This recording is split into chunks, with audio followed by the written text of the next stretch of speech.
Baik, perkenalkan nama saya Muhammad Haikal Effendi. Saya dari Prodi S1 Ekonomi Syariah, Fakultas Agama Islam Universitas Muhammadiyah Mataram. Di sini saya akan mempresentasikan materi yang berjudul Kemukjizatan Al-Quran dalam mata kuliah Studi Al-Quran.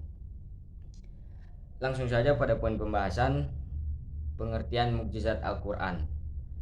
Dalam Kamus Besar Bahasa Indonesia dijelaskan bahwa kata mukjizat diartikan sebagai kejadian ataupun peristiwa yang sukar dijangkau oleh kemampuan akal manusia, ataupun kejadian-kejadian ataupun hal-hal peristiwa yang sukar dijangkau kemampuan akal manusia ya, ataupun tidak dapat dijangkau oleh akal manusia.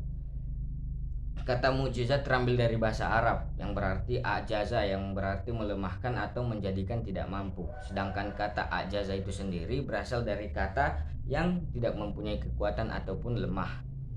Kemudian, mukjizat didefinisikan pula sebagai sesuatu yang luar biasa yang diperlihatkan oleh Allah Subhanahu wa taala kepada para nabi dan rasulnya sebagai bukti atas kebenaran pengakuan dari kenabian ataupun kerasulannya.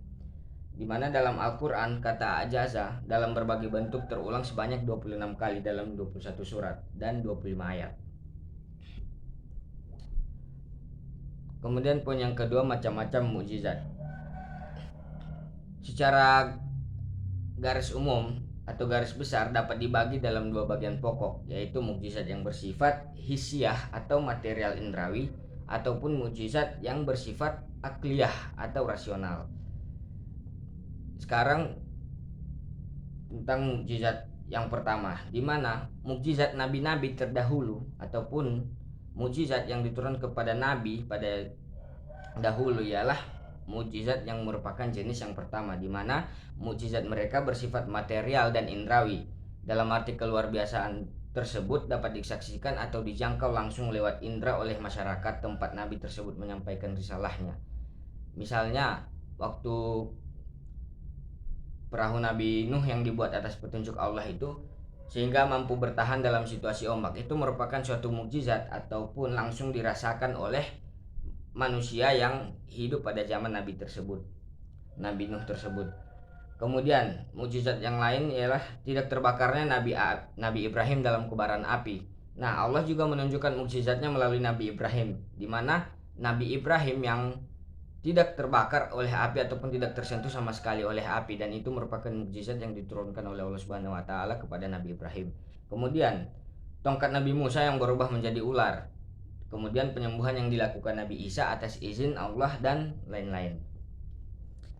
Kemudian berbeda dengan mukjizat Nabi Muhammad SAW, di mana sifatnya bukan material indrawi tetapi akliyah atau dapat dipahami oleh akal. Karena sifatnya yang demikian itu, maka ia tidak terbatas pada suatu tempat atau masa tertentu, di mana mukjizat Al-Quran ini hanya dapat dijangkau oleh setiap orang menggunakan akalnya dan kapanpun dimanapun dia berada.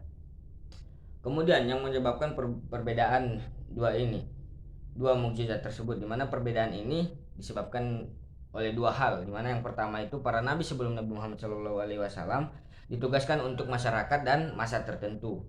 Karena itu mukjizat mereka hanya berlaku untuk masa dan masyarakat tersebut, ataupun tidak berlaku untuk masa sesudah mereka. Kemudian kedua, manusia mengalami perkembangan dalam pemikirannya, di mana umat para nabi sebelum Nabi Muhammad SAW membutuhkan bukti kebenaran yang harus sesuai dengan tingkat pemikiran mereka. Bukti tersebut harus terjelas dan terjangkau indera mereka. Maksudnya di sini, di mana para umat para nabi sebelum Nabi Muhammad itu dalam membuktikan mukjizat mereka harus ada yang namanya bukti kebenaran, sehingga nanti bisa dijangkau oleh pemikiran mereka. Kemudian bukti tersebut juga harus jelas dan terjangkau oleh indera mereka ataupun dapat dirasakan langsung oleh mereka. Kemudian bentuk dan tahapan tantangan Al-Quran. Yang pertama ada tantangan umum, di mana tantangan ini ditujukan kepada semua golongan, baik kaum filosof, cendekiawan, ulama, dan hukama, serta semua manusia tanpa kecuali. Kemudian tantangan khusus, di mana tantangan ini ditujukan khusus kepada orang Arab, terutama bagi orang-orang kafir Quraisy. Kemudian tahapan-tahapan tantangan Al-Quran. Yang pertama, Allah menantang untuk membuat semacam keseluruhan Quran sebagaimana dipahami dari surat Al-Tur ayat 34 yang artinya, maka hendaklah mereka mendatangkan kalimat yang semisal Al-Quran itu jika termasuk orang-orang yang benar. Kemudian yang kedua, Allah meringankan tantangan, yaitu menantang untuk membuat 10 surat saja yang menyamai Al-Quran sebagaimana dinyatakan Allah Subhanahu wa taala dalam surat Hud ayat 13, di mana bahkan mereka mengatakan Muhammad telah membuat Al-Quran itu. Katakanlah, kalau demikian maka datangkanlah 10 surat yang menyamainya, dan panggillah orang-orang yang kamu sanggup memanggilnya selain Allah jika kamu memang orang-orang yang benar. Kemudian yang terakhir, aspek kemukjizatan Al-Quran.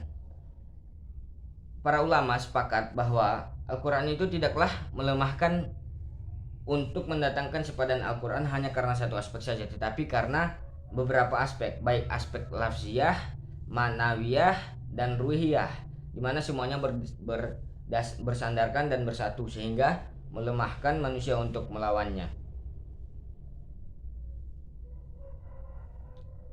Kemudian uraian tentang aspek kemukjizatan Al-Quran, dimana yang pertama itu susunan bahasanya yang indah, kemudian uslubnya yang menakjubkan, keagungannya, dan Al-Quran. Baik, sekian presentasi yang bisa saya sampaikan. Wassalamualaikum warahmatullahi wabarakatuh.